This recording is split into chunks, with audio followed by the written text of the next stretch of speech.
Live from the Washington, D.C. area, it's the Inside Scoop. All the news that our viewers want to know. Now, here's the host. Good evening, everyone. Thank you so much for joining us here on the Inside Scoop. I am Alpha Woolen, your host for this evening, and I'm so grateful that we have with us Supervisor Jimenez of the Mason District in Fairfax County. I'm super excited about this conversation.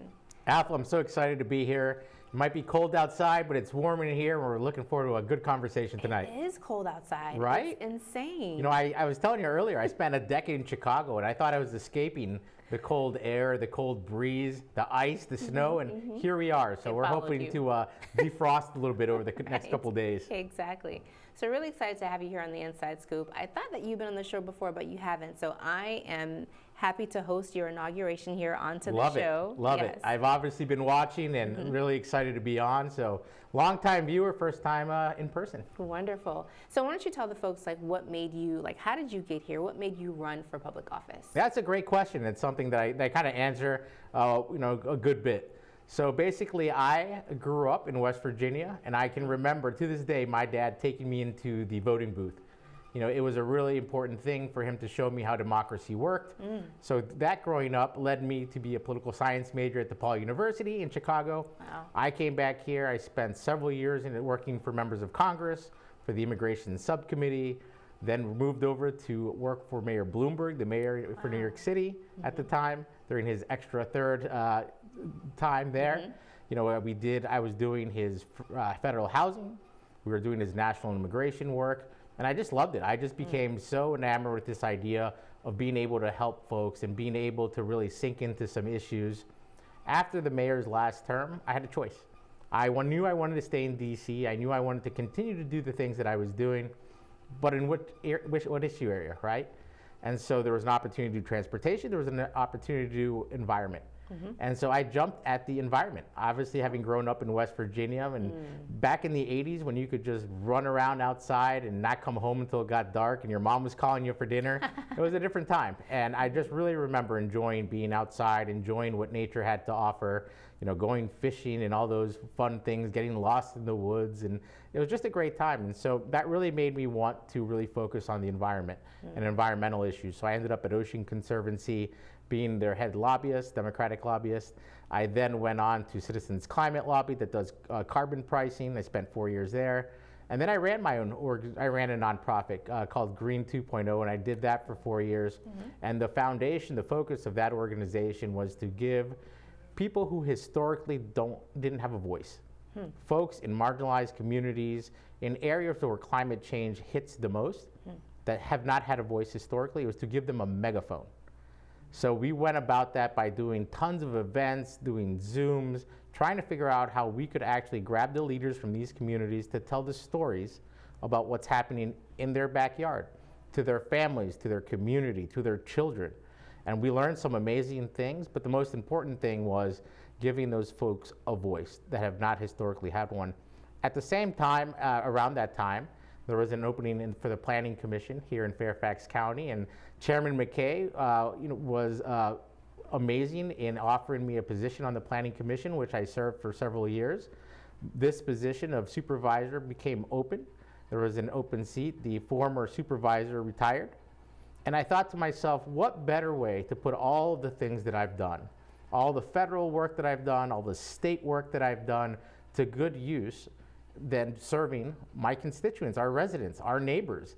And so I jumped at the opportunity. I was, very happy, proud that I won. I became the first diverse supervisor in Mason District history. Amazing. And since then, since that day, to me, it's been about making sure that even if I only run for one term, and I don't know how many terms I'll be here for, but even if I'm only here for a given amount of time, I want to make sure to do something that I think is critically important, and that is to go to every single neighborhood, go to every single HOA, and make sure that the folks there know that they have a voice, that they have a champion, and that they know that I am here to work for them. Because at the end of the day, that's my boss, right? Every elected official's boss are the residents, the constituents of the area, and to making sure that everyone's voice is heard in Mason District is extremely important. And so that's what fueled me to run. That's amazing. Most people who work for elected officials, because you said you worked for Mayor Bloomberg. Yes. One thing they walk away saying, I would never be an elected official. I would never run. Did you experience that? And if so, what made you switch? So I never started my career thinking I want to run. When I worked for Congress, when I worked for the Immigration Subcommittee, I was one of those staffers who was always behind the member. So I was always the one like taking notes or like sharing notes with the member of Congress. And I was totally fine with that. I really enjoyed it. Working for the mayor, I learned so much over those 4 years, just incredible learning opportunity. Never did I ever really think, oh, this is going to propel me to run. And it really wasn't until this position became open after I served as planning commissioner that I said, you know what, I really have to use everything that I've learned, all the experience throughout all of the different years at these different levels to really make sure that our residents are heard and that I'm able to provide as many resources for them as possible. Amazing. And so since your election, you've really hit the ground running. Of course, I went to your website, and you serve on quite a few commissions. You're the vice chair of personnel and reorganization. You're the chair of workforce readiness. You serve on the Northern Virginia Transportation Commission, which is huge in this region. You serve on VACO, which is the Virginia Association of Counties. But before we get into those, you're also the chair of the Legislative Committee for Fairfax County, which is huge. So what is your focus? What are some legislative priorities that you're focusing on for the county? Yeah, absolutely. So a big shift happened recently when my former colleague, Supervisor Walkinshaw, then now Congressman Walkinshaw, won his race. He was the former legislative chair. When he left, I left the position as personnel chair. That's now Supervisor Smith. And I became the legislative chair for the county. And it just made total sense. All the years, 20 plus years of working in legislation, reading bills, writing bills, understanding bills that are good and bad, really led me to want to pursue this. And Chairman McKay appointed me as the legislative chair starting in January. And as you mentioned, we hit the ground running. Yeah. I started Hill Days again. So we're going back to Capitol Hill, making sure that not only our delegation, but the different committees know the priorities for Fairfax County and all the things that we really need to be pushing on. And I've been in Richmond now several times this year, making sure that Fairfax County and its priorities and its residents are heard.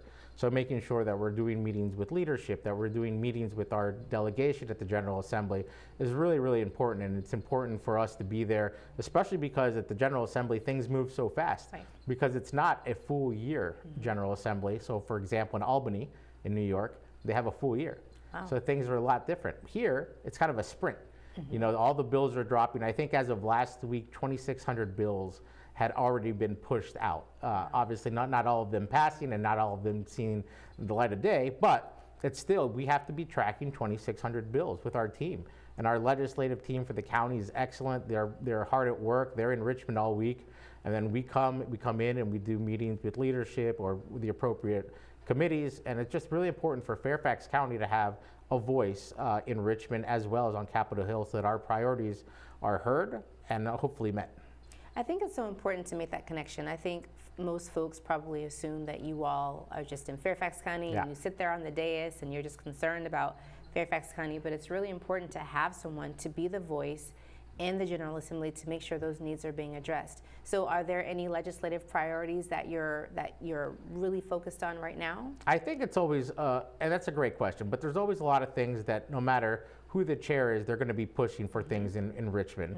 And that's always going to be making sure that we hold the power that we currently have as a county, that we're working with the state, because I've been saying it since day one. We need to partner and collaborate with our state delegates and our state senators. This work isn't going to be done alone. That's right. And unless we are working with one another, not against one another, with one another, we're not going to be able to accomplish the things that we want for our residents. And at the end of the day, that's why we're doing it. That's why the folks at the General Assembly are doing it. That's why the Board of Supervisors are doing it. Obviously, that's why I'm doing it, is trying to make sure that our residents have the resources they need, but also making sure that they feel heard. And that's extremely important. One of the things that I've noticed in this job, one of many things, is residents want to be heard. So, and I just moved in every with this time family, they don't know, are we going to have the same thoughts? Are we going to be on the same page? But the one thing that they do know is, I want to be heard. I want my elected officials knowing that I do have a voice, and that is extremely and critically important. It is, and one thing, and we were talking about this before the show started, just the importance of Fairfax County, how Virginia is quickly becoming a battleground state. Yeah. And it's because of our region. It is because of Northern Virginia, and one engine, if the primary engine, is because of Fairfax County. So thank you for the work that you're doing to make sure that Fairfax County is heard, because it trickles down. It will trickles to other localities like Prince William County, like Arlington, like Fairfax County. So you're absolutely right. That regionalism is needed, and it's important. And one of the things that I've been saying real quick is when Fairfax County succeeds, so does the rest of Virginia. Yes, absolutely. It's the, I would say, the democratic heartbeat of this state. That's right, and all eyes are watching around the country. Yes.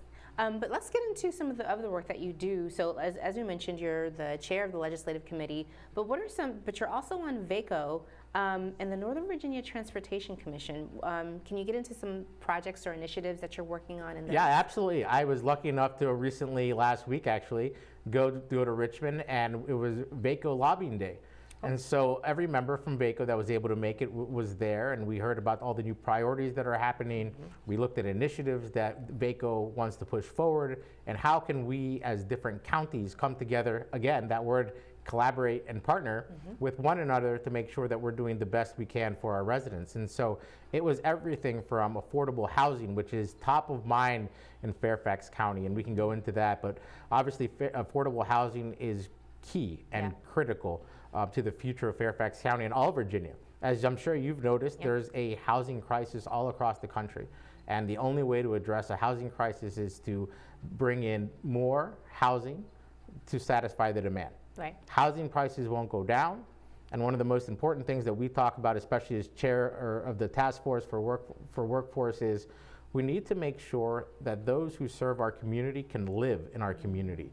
We're talking teachers, EMT, firefighters, police. We need to make sure that our teachers don't have to drive an hour and a half to get to the school where they're teaching our children. We need to make sure that our firefighters are getting the rest they need in their own bed nearby, instead of having to drive 2 hours just to make sure that they're at work. And so the more we're able to raise the housing, it'll help with the housing crisis and make sure that the cost of housing make it so that it's affordable to live in Fairfax County. Absolutely. Supervisor Jimenez, I'm really enjoying this conversation. I know you are as well, so please make sure you stay right there. 2 minutes of PSAs, and we'll be back with our conversation with Supervisor Andres Jimenez of the Mason District. So, I just moved in with this family, and it's embarrassing. The little one, he likes to go outside and crawl around in the giant litter box. I don't know what he's doing. I mean, I was born and I knew how to use the litter box. Look at that. That's disgusting. Oh, poop already. You're making me nervous. Oh, okay, I can't look at this anymore. I really hope he grows out of this, for his sake. So how was work? It was 1,300 hours. My math class from 302 was in the trenches. Davy Roth had it the worst. Fractions were coming at him left and right. He just didn't get the damn things. 2 days ago, I tried to teach him what 1/4 of 1/2 was using different sizes of blocks. Yesterday, I tried again by dividing a pizza. Both missions failed. Oh, no. But today, I was ready. I created a combat math game where the only way to beat the enemy is to out-fraction them. Davy conquered every last denominator. My game was so successful, the principal is deploying it to math squadrons all over the school. Anywho, how was your day? Oh, today my boss treated the office to salad wraps. Salad wraps. I know. 150 over 90. 180 over 111. 160 over 110. I had a stroke. This is what high blood pressure looks like. You might not feel its symptoms, but the results from a stroke are far from invisible or silent. If you've come off your treatment plan, get back on it, or talk with your doctor to create an exercise, diet, and medication plan that works for you. Go to loweryourhbp.org. If I would have followed a treatment plan, I would not be in this situation. We're back to the Inside Scoop. Here again, your host. thank you so much for joining us back here on the Inside Scoop. I'm Alpha Woolen, your host for this evening, and we are going to continue our conversation with Supervisor Andres Jimenez. And so, Supervisor Jimenez, when we left off, we were talking about the issue of housing, Yes. which you were absolutely right. It's an issue nationwide, especially in Virginia and especially in Northern Virginia and in Fairfax County. And you were talking about the importance of having the right sizing the inventory Yes. to make sure folks have a place to stay. And you're absolutely right.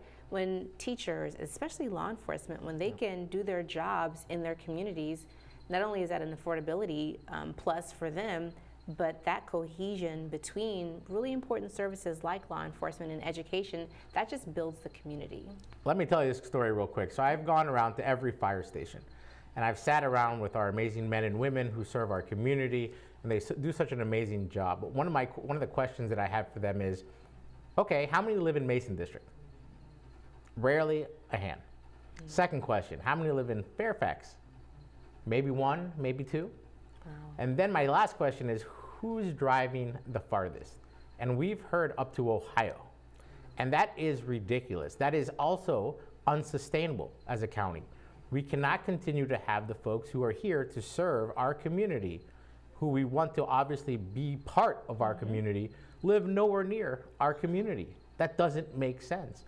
Imagine the teachers who are working these extra hours, long hours, they're doing events after school, they're participating in after school programs, then they have to drive maybe an hour. By the time they get home after traffic and a long day, they just want to go to bed. They have no personal life. How would they? How could they? Right. And we need to make sure that we're changing that. We need to make sure that we're able to have enough housing and enough affordable housing, enough housing in general, to make sure that those who serve our community can live in our community. Absolutely. So as a supervisor, what is your plan for affordable housing and stability? That's a great question. So there's two parts really.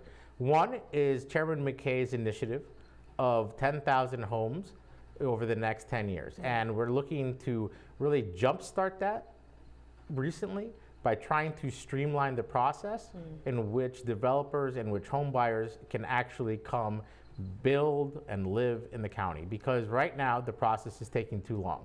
If we want to make Fairfax County, if we want to continue to make Fairfax County a place that people want to live in, we need to make sure that they're actually even able to do so. And we're not talking about, oh, you're going to spend years and years in the permit process and the zoning process before this project even gives way, because what happens is they look at other areas, they'll look at another county and say, why are we doing this here when we can be doing it 10 times faster there? So the board is working on streamlining the way in which we look at housing. We've put that 10,000 unit goal around affordable housing. We're really trying to make sure and incentivize folks to come to different parts of Fairfax County. One interesting note is that Mason District has a lot of firsts, right? We are first in the residents with most disabilities. We are the area with the most seniors in Mason District, but we're also the area with the most affordable housing projects happening as of today. Wow. And that's fantastic. That's what we want to see more of throughout the county. We really want to make sure that we're looking at helping a whole host of different folks. When I ran, and this was interesting to me, the second issue, the number 2 issue that we heard about from residents when we went door knocking, when we did calls, when we did town halls, was residents wanted more senior affordable housing. And so right now, just right off Leesburg Pike and Bailey's, we have a project happening there. We have projects that are looking like they're going to happen throughout Mason District. And so it's really listening to the residents, as we've been talking about. It's making sure that as a supervisor, I understand and know the needs of what the residents need, not just now, but projecting what's going to happen in 5, 10 years. Where are we going to be with some of these issues and these priorities? Absolutely. Where are we going to be with housing? Where are we going to be with stormwater? Where are we going to be with, and you can name it, but we need to make sure that we have a short-term goal, a medium goal, but we're also looking into the future of what Fairfax County and what the needs of our residents are going to be. I think that's amazing that you have this, past, present, future kind of stepped approach to housing affordability. Just from bringing it a higher level, did you have 3 main goals or priorities, like when you first came in And then what's your progress on those goals? Yeah, number one goal for sure was, and I mentioned at the beginning, was making sure that everyone feels heard. It's going to every neighborhood, making sure that we're listening to every community, because the wonderful thing about Mason District is that we are the most diverse district in all of Fairfax County, which is why when I got here, the first thing I did was I branded our district the cultural hub of Fairfax County. And then that is, again, because we have the most diversity and we don't hide from it, we lean into it. It's not our weakness, it's our strength as a community. So we're so proud of all of the different world regions that people live in, all the amazing restaurants that are brought here, the coffee shops, tea shops, you name it, you can keep going, which is how we started with some of the different initiatives that we started in our office since I've been here, whether it's Restaurant Week, whether it's this year's first ever arts festival in Mason District. First ever? First ever. That's amazing. We had it last fall, we'll have it again this fall, so we're really excited. We're now on year 2 of our Restaurant Week, which puts a really high emphasis on 2 things. One, it puts an emphasis on just the amazing, beautiful diversity that is Mason District and its residents. But 2, it's to really help ignite and put out there for small business owners, local small business owners. We want the whole DMV to know that we have all this amazing food and culturally diverse food and just amazing teas and coffees, and we want people to come and enjoy it. And so that's why we're doing it. And so when we look at the district and when you say, what were some of your priorities? The first priority was listen to everyone, but also make sure that when possible, we can help push out, like with small business owners, push out those initiatives that are so critically important. And obviously listening very closely to our senior population, our disabled population, because obviously we have the largest number of those here in Mason of any other district. And so we really need to make sure that we're paying attention to those voices, that we're making sure that we're understanding the needs of those communities and that we're engaged. Now this year we're starting something. I've asked my staff to do something that we haven't done in the last 2 years. So it's all about access, right? It's always been about access. How can we bring more people to learn about the resources that the county or nonprofits in our area have to offer? And so we did a lot of events over the first 2 years at the Mason Government Center, and they went great. But this year, I've asked my staff, let's challenge ourselves. Let's go out into the community. If we're going to do an event for this year, every event is going to be out in the community. We want to make sure that we're meeting people where they're at. We want to make sure that our social media is catching some folks. We want to make sure that our podcasts are catching some folks. But we really want to make sure that when we do events, we're not always going to be able to get everyone. But what can we be doing to help bring people in? What can we be doing to make a family that has 2 working parents, maybe multiple jobs, or there's things that their kids are doing at night or during the weekend? We understand that it's hard, but how can we make it a little bit easier? And to me, that is going into the community, meeting folks where they're at. So for example, last Sunday, we had our 2nd annual health fair. We had 30 organizations come, 30 organizations that were both a mix of county and nonprofits, come and give resources, everything from screening tests to COVID kits to ear tests, like sound tests. We had it all, and it was fantastic. And we did it at the James Lee Community Center, and we went into the community and said, we're here. We're meeting you where you're at. And so I think that with that approach this year, we're hoping to really touch even more lives and make differences in the communities of our residents. I think that's amazing. I love when elected officials and those in governing bodies really go above and beyond to make sure, like you said, that residents have a voice. But then also, you have a newsletter and a podcast. So you're making sure that people have a voice, but you're also opening up a window, providing transparency. Yeah, and it's so important. It's just trying to find, you can't just do one way and expect everyone to do it. So some people may listen to a podcast, or they may get our newsletter that comes out every 2 weeks on Thursday. But it's trying to find always different ways to say, how can we come to you? How can we meet you where you're at? Because the resources that we provide, that the county provides and the nonprofit partners provide, are essential. They're essential to the success of the communities, and we need to make sure that we're going again into those communities. The last 2 years, we've done barbecues in Colmore, and we've done them in Fairmont Garden.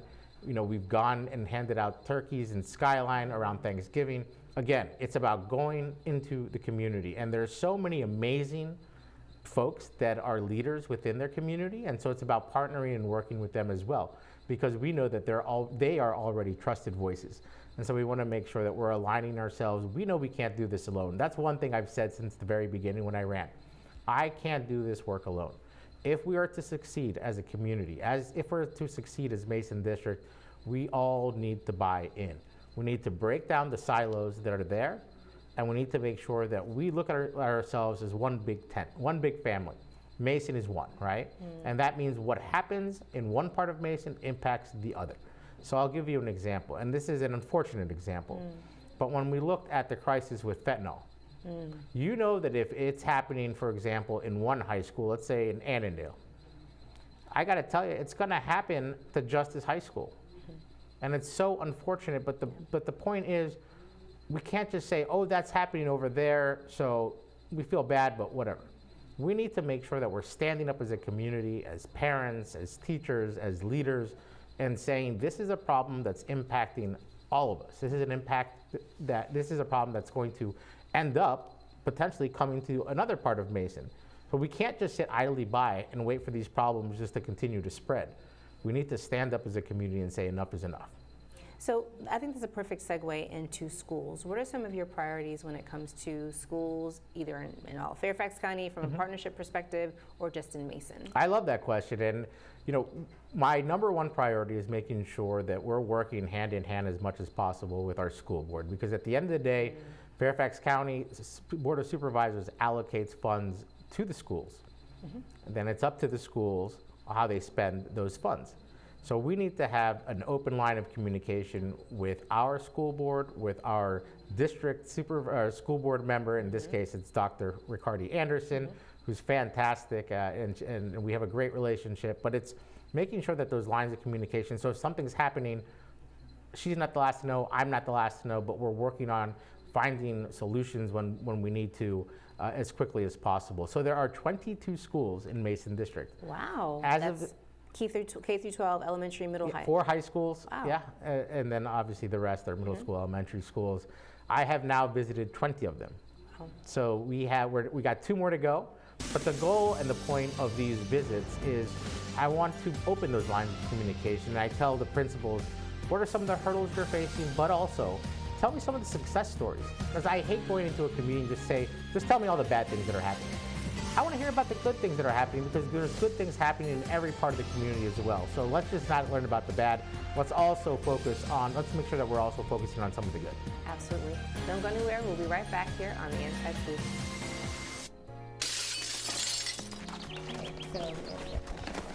Nice going, Spencer! I can't believe we broke old man Hennessy's window. Correction, dude. You broke. I just threw the ball. Oh. This is really bad. What are we gonna do? We? Go to the door, ask for the ball back. Are you serious? It's my ball, Myrtlebeck. You're so dead. I'd run away. Yeah, to Uruguay. Kiss your life goodbye. Sorry. Ask me about environment. Yeah, remember me and your well. Nice one. Some friends you are. I can talk to you. I spent such decades in environmental work nationally here now. Hi. Hi. Tell him it was an accident, and we can fix the window.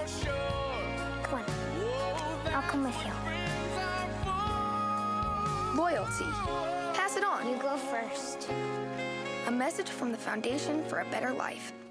One day these rats were playing in the woods. Well, it's a matches and that's no good. Listen to smoke before you give it a try. Only you. Don't play with matches. Don't play with fire. Cause there's nothing very funny about nothing very nice on a homeless mind. So if a gorgeous force is what you desire, don't play with matches. Don't play with fire. Only you can prevent wildfires. Fire.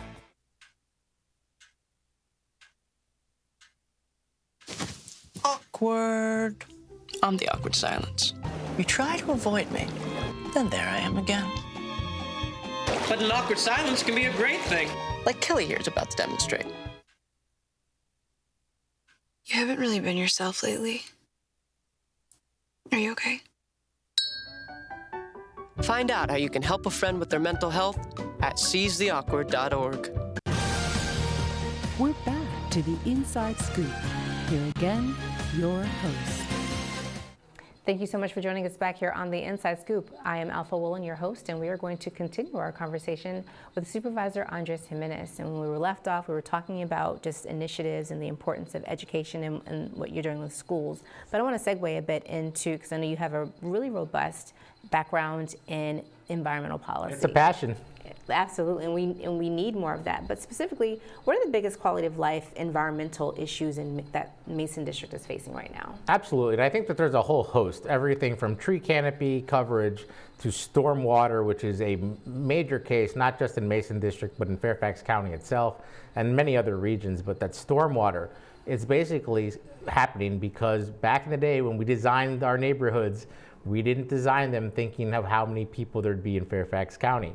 Right now, there's around 1.2 million people, and they're all using water. They're all using, and their backyards are flooding, and there's a lot of issues. And so looking at stormwater, looking at tree canopy issues, making sure that Mason District is clean. So that is a community project, is making sure that we're doing cleanups, that we're looking at invasive species and how we can, manage that.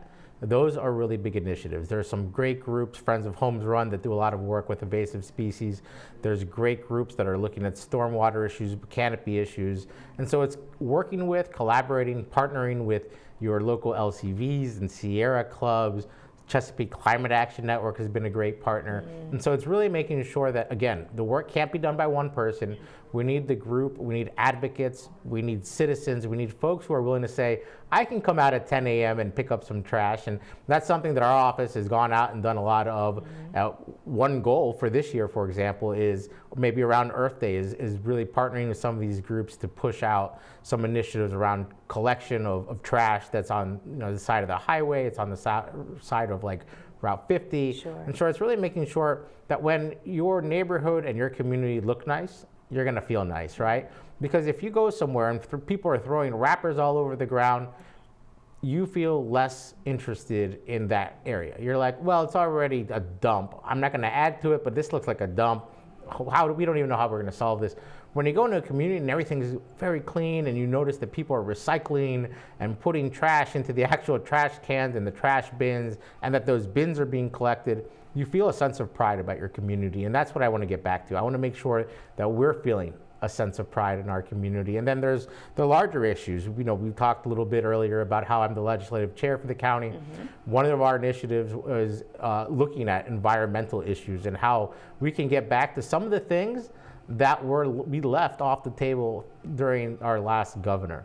And so when we look at things like RGGI, the regional greenhouse gas initiatives, when we look at that, it's bringing RGGI back to Virginia, making sure we're working with our General Assembly, working with Governor Spamberger, and making sure that we are putting Virginia in a position to succeed, in a position to be greener and more sustainable, but also giving us a path long-term.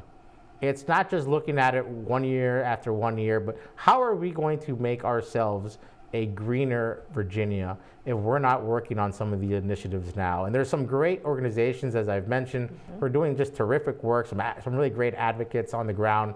And it's all about just continuing to partner with them, working with them, and if and when being able to push on certain legislation, for example, or certain bills that will help make us come to that point. Going back to something that you said about stormwater, and you said that years ago our cities weren't built for the population that we have right now.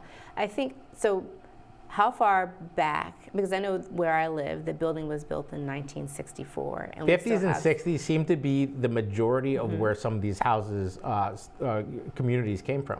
And a lot of that was because of the heavy military presence that came. Because of so many of the different military bases around here, families wanted to own single-family homes.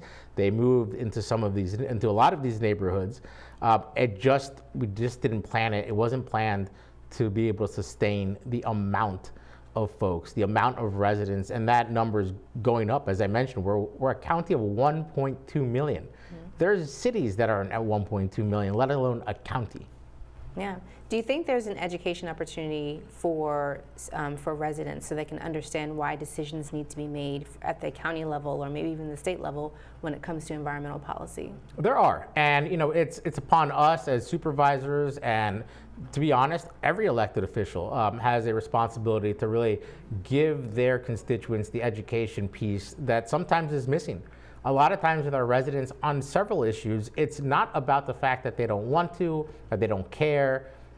A lot of it's that they don't either understand the issue. It's never really been presented to them in any way, and so they just don't even know how to speak about the issue. And they're like, but when you educate folks, when you talk about the issues and why and how it impacts their community, but sometimes more importantly, their pocketbook. That's right. Then they start listening, and a lot of times then they say, oh, we weren't aware that this is an issue that impacts us. When I was doing national environmental issues, for example, one of the things that we kept coming across was folks hadn't at that time really understood the magnitude of environmental issues and climate change and how it impacts everything. So people used to just think, oh, it's the air, and leave it at that. It's not. It's our health.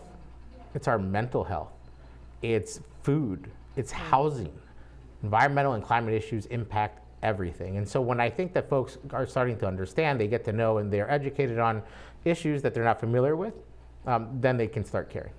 So earlier you mentioned tree canopy. I think it's something that people are starting to hear more about and care more about, but just for the sake of understanding for our audience, can you explain the importance of? Yeah, tree canopy is extremely important, and one of the things that we've been working in the county over the last couple of years to help with this issue is looking at how we are doing our parking. So when you look at, for example, a massive parking lot that's just getting beat under the sun, and where is all that heat going, all these heat islands, where are they going? It becomes a problem. We need to make sure that there's more tree coverage, that we're looking at ways in which we can help make sure that the ground doesn't get as hot as it does, that we're making sure that we're giving the outdoor space the area it needs again. One of the more frustrating things is when you drive around any area and all you see are empty parking lots. And that's hard. And we'd love to see that made into open space, walkable space, space that the community can use, space where the environment can flourish, the outdoor environment can flourish. But again, sometimes you come up against one of the big issues, which is developers and the owners of some of these plazas. And some of them are very good actors, and they give back a lot to the community. Some of them, not so much. And in those cases, you go and you talk to them and you say, are you using all of this space? Is there a way to make this more walkable? Is there a way to make some of this area to include some trees, to include some brush, to include things that might be helpful? Some of them, unfortunately, say, this is private property, and no. And so, when you hit that wall, it can be very disheartening. But again, like I said, there's others that are very good actors. And when you meet them and you work with them, you realize that there are folks out there who really do care about their community. And when you find those good actors, it makes you feel really good that the people that are investing in Mason District are also the people that want to invest in the citizens and residents of Mason District, both short-term and long-term. You brought up parking lots, which is really important. People care about transportation and where they're going to put their car, whether it's moving or it's not. But how do you reconcile environmental needs with transportation? Well, so as you know, Mason District doesn't have a metro. But what we do have is we have buses.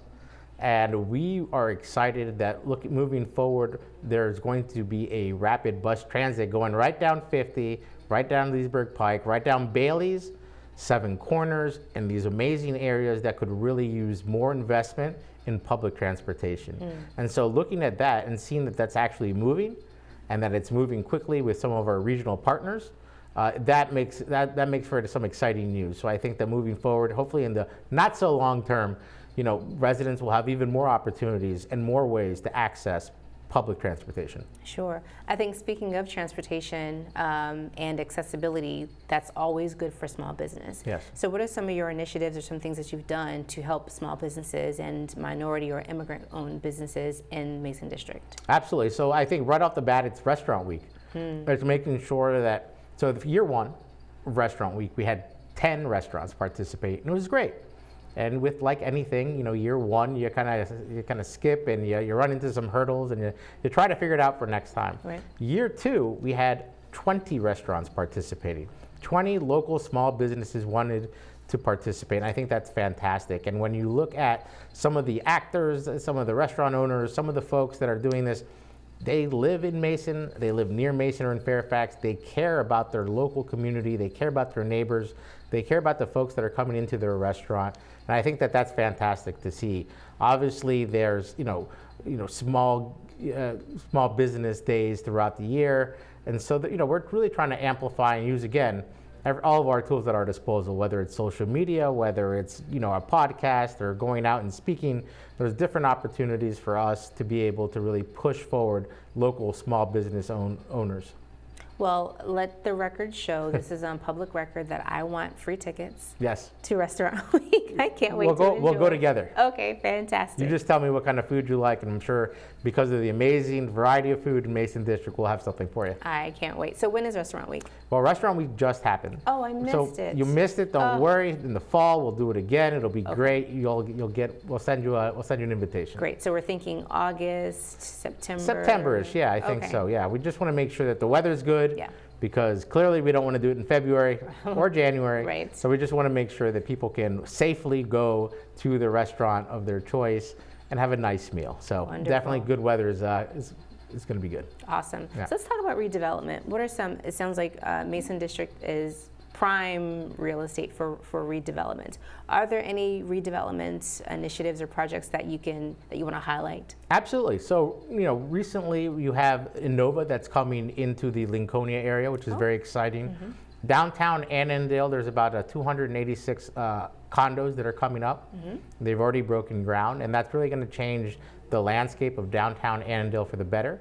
There's going to be outdoor space, there's going to be coffee shops, there's going to be lots of opportunity for folks to just walk around, which I think is just so key, and that's what we need more of, this outdoor space. And then when you look at Bailey's, there's so many different projects that we're working on in Bailey's, but a lot of it is clearing out some of the older projects that are there. When I first came here, I think there was three businesses that had been burnt down. And so we got right on top of that. We called code compliance. But one of the toughest things that I noticed is a lot of the owners, not all of them, but a lot of the owners don't even live in Virginia. They live somewhere else. And so trying to find them can be difficult, and making sure that they care and they understand why they should be cleaning up their properties is part two. So we're really going hard to work for the revitalization to make sure that the properties are cleared, that there's safe space, that we don't have more fires, and really just making sure that we are planning a holistic approach to Mason District and the revitalization of this part of the county. Fantastic. So please don't go anywhere. We'll be right back with Supervisor Andres Jimenez. Okay, so we drowned the fire, stirred it, drowned it again, and now just feel if it's cold. Yeah. Cool.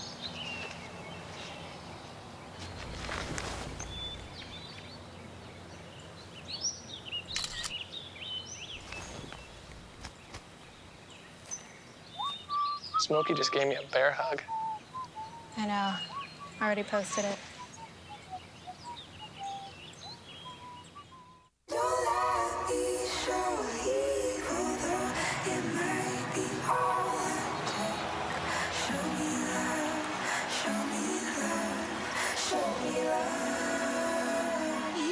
I got a creak in my neck, limp in my step, cramping in my muscles every time I try to flex.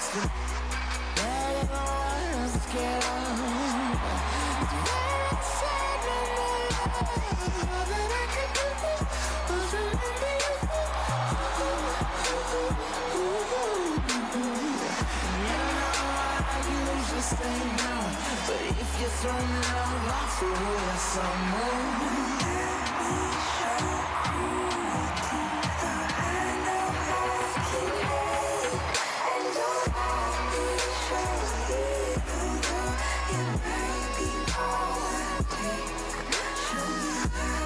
It's a big responsibility. Oh, it's huge. I know, it's huge. And the salary. Oh my god, yes. Right? I mean, like, I was about to move in with my parents, and right before, so this saved me. I really believe in you, Thank you. It's nice to hear that from someone. These are cool. Did you, what did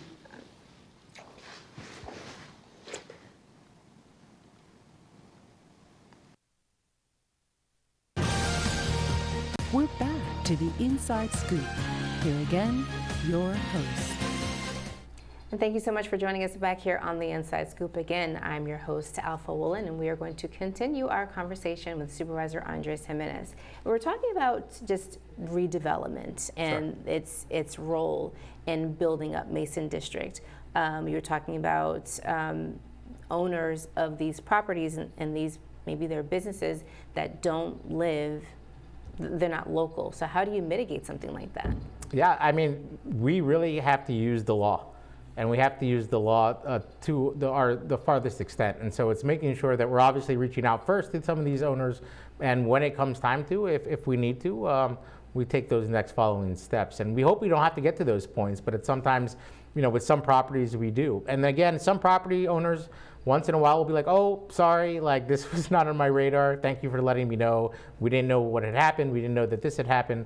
And so we work together. So when possible, obviously, it's always great to be able to work together, collaborate on some of those projects. But I know that during our commercial, we had a quick chat and we were talking a little bit about some immigration, some ICE issues, in our community. And obviously, given the fact that Mason District is one of the most diverse district in all of Fairfax County, and so many of our residents are from all over the world. And I think that that might be an important topic to kind of touch base on. One of the things that I'm always telling folks when folks ask about kind of what are we doing, how are we doing what we're doing, what can we do, what are the things we can do when it comes to this, I got to tell you that the answer is very hard. The answer is very hard because elected officials don't have communication with ICE. ICE doesn't communicate with us. ICE does not communicate with our local police department. ICE is doing what they want to do, how they want to do it, and we are here in Virginia, specifically in Fairfax County, to say each one of our residents has rights. And what we've been trying to do is pass around information when possible, whether it's us or not us, through nonprofits most likely.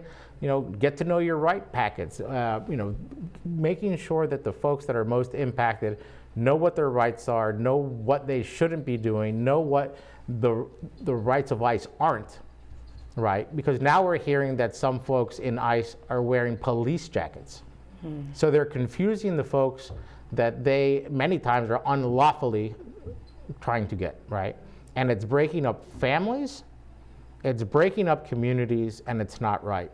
And luckily we have a board of supervisors who the majority of folks are saying, what can we be doing to help? And a lot of times, and the problem is a lot of times the answer is we don't know yet. Or this isn't in our wheelhouse, meaning we don't have jurisdiction over this. A lot of times our residents say, well, we want you to do this and we want you to do that. Listen, I would love to do this and that, but it's not always the case. So we need to make sure that we're sticking to what the law is, but we're also making sure that we're here in whatever capacity we can to protect our residents.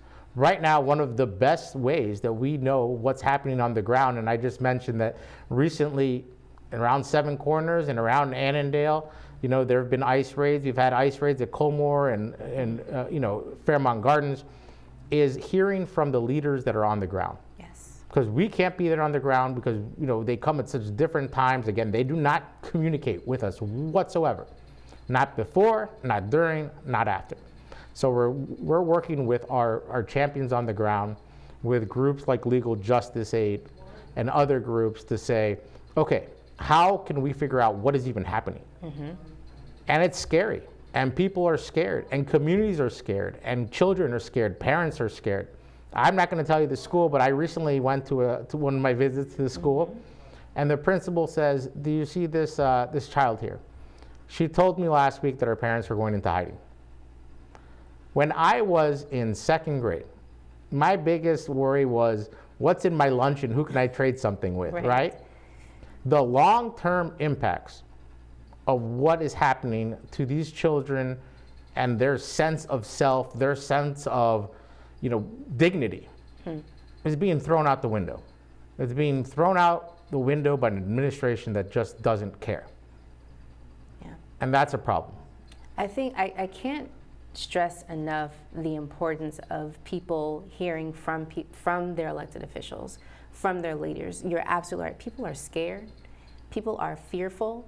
But one thing, and I'm going to talk about that a bit in my closeout, but one thing that can help us out of that is information. Yes. So I think it is so important and so vital that you're saying that we're working with our community partners, but you all need to contact us and let us know what's going on, because you're not mind readers and you can't make guesses and be effective. So I think that is tremendous that you're letting people know that, hey, we're aware, we're doing what we can do to operate within the spaces that we're allowed to, but we want to make sure we're smart about this, and we need information to do that. Let me tell you a story. At the very beginning of when all this started happening, I had a decision to make. And that decision was, how loud am I going to be about this issue? And my first reaction was very loud.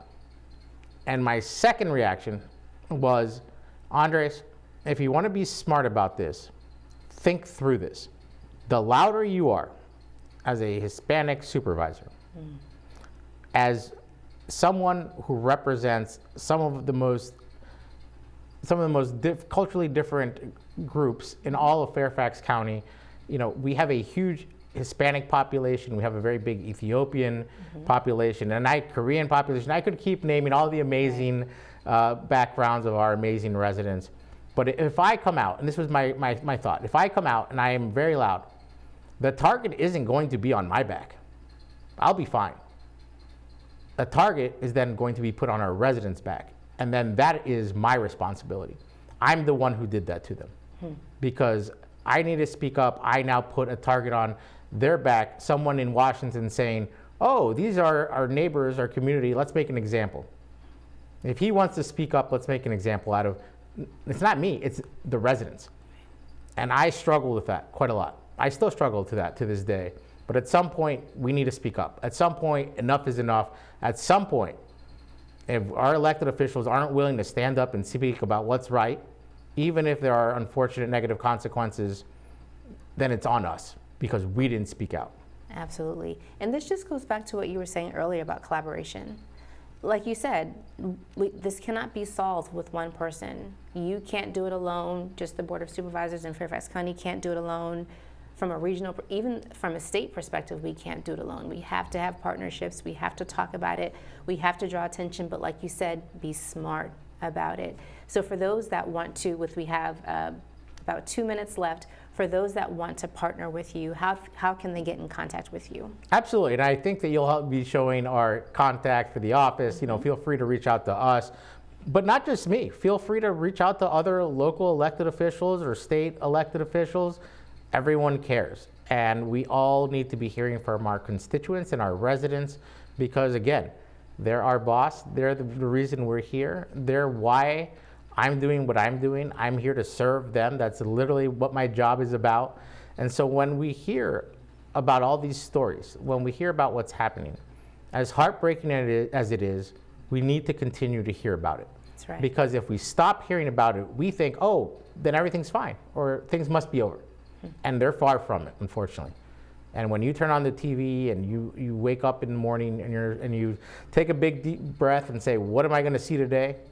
You just hope. You just hope that it's not in our backyard. That's right. With 1 minute left, what's something that you want viewers to walk away understanding about you? I think that the one thing is, and I've been saying this for many years, is it's not enough to have a seat at the table. You need to have a voice. Because anyone can have a seat. For growing up my whole life, I heard, have a seat at the table. You need to have a seat at the table. Guess what? At some point in my life, I ended up having that seat at the table, but I didn't have a voice. And so anyone can have a seat at that table. Make sure that you have a voice. And part of what I'm trying to do is give every single resident a seat at the table as well as a voice. Absolutely. Supervisor Jimenez, I've really enjoyed this conversation. Folks, you are watching this right now on YouTube and on Fairfax Channel Public Access Fairfax Public Access Channel 10, but we will air it again live, I think at noon on Friday and at 5 o'clock in the morning. But this is the information that people need to have. People need to know that their supervisors and their elected officials are available to them. So I cannot thank you enough for coming here and sharing your time with our viewers. Thank you so much. This has been fantastic. I look forward to seeing you during Restaurant Week and hope to be back soon. I will be there. Thank you. So before we close out, I just want to draw attention to a couple of things. The American Revolution, Reconstruction after the Civil War, and the Civil Rights Movement. These are just 3 moments in history that remind us of something we often forget, that democracy doesn't grow in comfort, it grows in consequence. And here's what I mean. Each of those eras was marked by turmoil, and yet each produced new demands for rights, new definitions for citizenship, and new expectations for what government owes its people. That's the pattern we don't talk about enough. The fact that democracy experiences its most pronounced growth spurts when the ground is shaking. Not because turmoil is good, but because turmoil gives way to clarity. Turmoil forces communities to decide what they will tolerate, what they will defend, and what they will come together to build. Turmoil pushes ordinary people into extraordinary roles. Neighbors become advocates, parents become organizers, students become truth tellers. And that's what we need right now. So if you're tired, discouraged, or even a little afraid, I want you to know that you're not alone, but I also want you to be clear about the assignment. In moments like these, the fight for democracy doesn't need perfect people, it needs present people. It needs everyday courage.